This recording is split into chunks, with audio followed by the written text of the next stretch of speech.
Brought to you by StationHouseCoffee.com and InspiredDisorder.com/audible. What you manifest in your mind, you can bring to reality.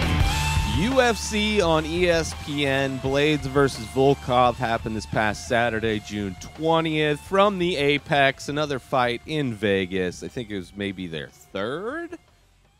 I don't know. But it was another great card.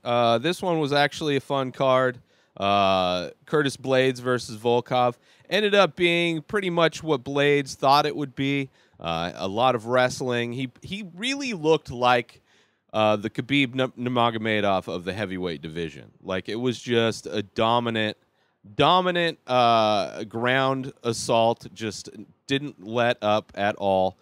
Second round, he kind of turned on the striking a bit, and he had a lot of success, I think. But I think he knew that striking with Volkov would be a bad idea long term. But after that first round of wrestling, he was able to, kind of slow Volkov down enough to confidently throw some strikes, and just overwhelmed him and got I think it was unanimous decision. Great win for Blaydes. Excited to see what's next for him. Hopefully, it will be a title shot after the Cormier-Stipe trilogy. I could see, well, I guess Ngannou's right there as well, so he's probably behind Ngannou. Not sure who. It's fun that the heavyweight division has some, like, interesting people in it. Last night was great. The co-main, Josh Emmett versus Shane Burgos, was great. Josh Emmett just, like, on point. And Burgos can eat hard shots. Like, the dude was getting, I mean, he was rolling with a lot of those shots, but he was getting hit clean by Emmett constantly throughout that whole three rounds. And Burgos just ate so much of them. But it was a good win for Josh Emmett. Solid win. Interesting to see who he fights next. It's crazy that both of those guys were featherweights. Like, they looked huge, especially Burgos. I can't understand how Burgos makes that weight, because he looked bigger than Emmett. And Emmett's, they're both, like, ripped dudes. But, yeah, Emmett looked great. Great fight there. The fight before that, Raquel Pennington versus Marion Renault. Just another crazy war. Pennington, like, tapped into Anderson Silva versus Rich Franklin from back in the day with that tie clinch and knees, man. She was able to get that tie clinch pretty much whenever she wanted, and when she did, she was able to land a ton of knees. But just a tough all-around fight in general. She looked great, threw some great combos, got the win. But that was a great fight, even though it went to a decision. Bilal Muhammad versus Lyman Good, another great fight. I'm a huge fan of Bilal. He looked great in this one, and Good tried to turn it up at the end, but it was a little bit too little too late. I think the first two rounds. What I want to start doing for these fight cards, just for my own usage, because I kind of gauge them based on who I thought won, but I'm not really scoring. Like, I'm scoring who I think wins a fight based on my own criteria, a mix of round by round and just overall performance. But I'm going to start, like, scoring fights as I watch them, just to kind of see if it changes my opinion of a fight. Because sometimes, like, it's hindsight's 20/20, and it's easy to look back on a fight that you just watched 3 rounds of and have a different opinion maybe than you would have just after round 1. So I'm going to start doing that with these fights. But anyway, that's just something I want to throw out there. Jim Miller is amazing, and he got an armbar. That was a scary fight. Roosevelt's a tall, lanky dude, but Miller was able to get it to the ground. Or I think, actually, did Roberts take him down, and then Miller just was able to catch him in that armbar? Great armbar, though. I mean, it's one of those things where you see people latch on the armbar, and then sometimes those guys will be able to pull them up and slam them and to get loose. But this time, once he started to get lifted, Miller, off the ground, he just cranked like with everything on that arm and got a verbal tap. Great quick win for Jim Miller. He's looked great since getting over that Lyme's disease, man. I think he's close to or tied with the amount of fights. I don't know. He's breaking records, and he's still looking good. So it's good to see Jim Miller on the winning side of that one. Clay Guida, I thought it was a close fight against Bobby Green, but he got the loss. I thought he won that one. Just mostly controlled it, but Bobby Green, I guess, I don't know. I guess I don't see how a judge didn't give one of those rounds to Clay Guida. But Tisha Torres looked great against Brianna Von Buren, who is a new fighter in the division. I think this is her second fight in the UFC. Tisha Torres, veteran of the UFC, and she looked great, man. Her speed and the combos she was throwing were it was a crazy fight that was a fun fight to watch. It was almost like had the pace and speed of like Demetrius Johnson fight. Like just so much speed, so much accuracy, so good. It was such a great fight. Good win for her.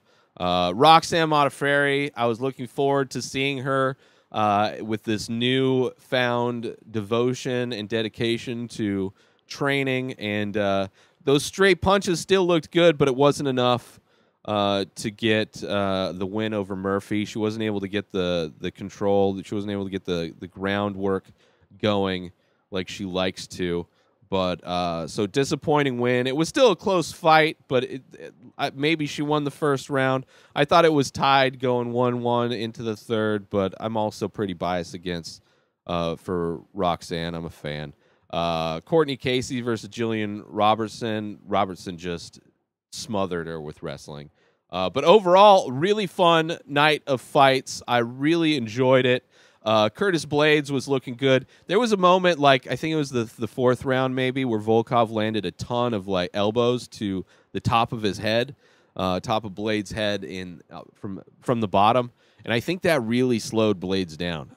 He looked super slow after that. I was going to watch the press conference, but I forgot to do that before recording. But anyway, really fun night of fights. Next week is another card. It's a weird card next week. I think it's the last card before Fight Island. And at this point, there's only 6 fights on the card. The prelims have 3, and the main card has 3. It's headlined by Dustin Poirier versus Dan Hooker. Both of those guys in the high end of a very tough division, the lightweight division. But yeah, Dan Hooker coming off of his win against, what's his face, the commentator. It was a great fight out in New Zealand. And Poirier, I believe, coming off of his loss to Khabib. So it should be a good fight for both of them. Mike Perry versus Mickey Gall. I mean, I think Mike Perry's going to win this. He's definitely got the advantage in stand-up. Mickey Gall's stand-up is getting better, but he still gets sloppy with it. But his jiu-jitsu's on point. So if Mickey Gall can get it to the ground, I would imagine he's going to get a victory. But Perry is no joke. This is a matchup. Like, I would not want this matchup for Mickey Gall. If I was Mickey Gall's manager, this is not a matchup. Because if you're losing this fight, you're not going to lose this fight unscathed. Like, you're going to get your ass kicked if you lose this fight. Now, if you win the fight, it's a big jump. I mean, this is a big step up, and he's all about, calling out the big names. And Perry's an entertaining fighter, man. He's entertaining. I don't know. He seems like he lost track. Seemed like he was on a good track, and he was starting to make improvements. And then, like, he's like not married anymore, has a new girlfriend, kind of not doing training camps, no coaches anymore. Like, it seems like he completely threw everything away, and he's just like, fuck it, I'm just going to wing it. Let's do it live. So I don't know. Maybe this is a good time for Mickey Gall to come in and fight and beat Mike Perry.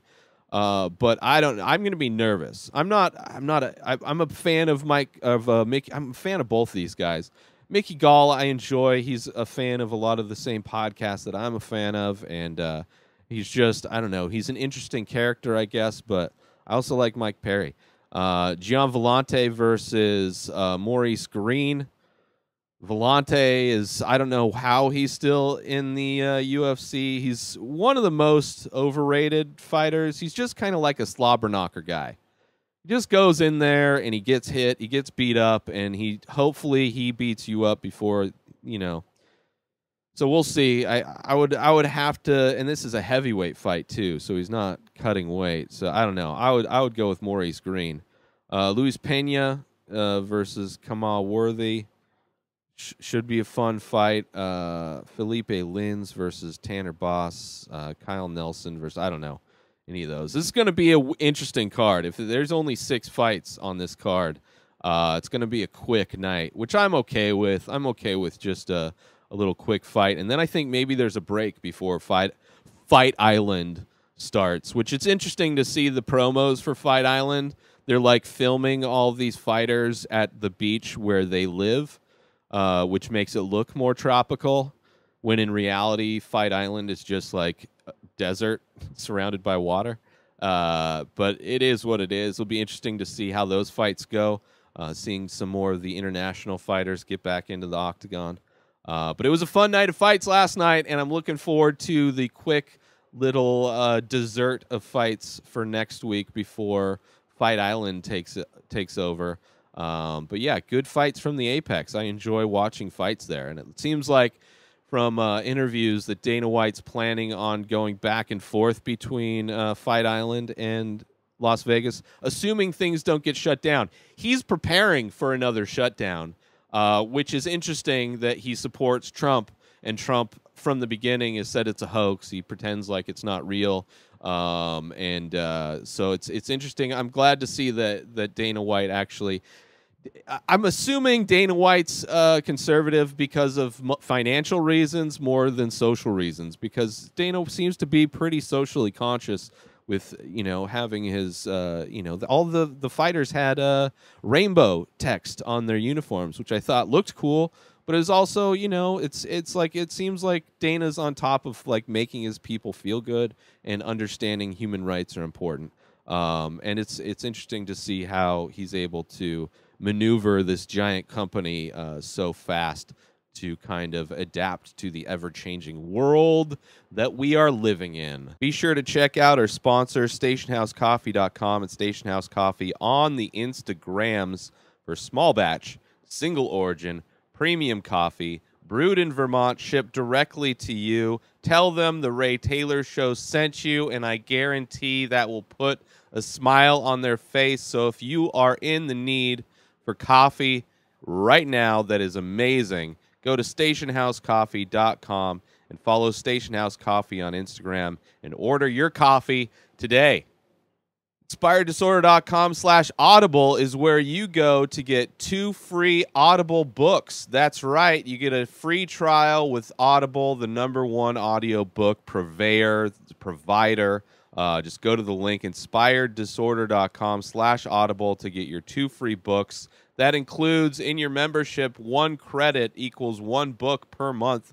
There's also Audible Originals, guided wellness programs, and news, all through Audible service. So go to InspiredDisorder.com/audible, AUDIBLE, for 2 books now. New episodes of The Ray Taylor Show come out every single day. Subscribe on IGTV, YouTube, and everywhere else podcasts are found. Go binge the full week ad-free over at patreon.com/InspiredDisorder. Go buy Ray Taylor Show merch at InspiredDisorder.com. Follow the show on Instagram at Ray Taylor Show. Have a wonderful day, everybody. Peace. Out!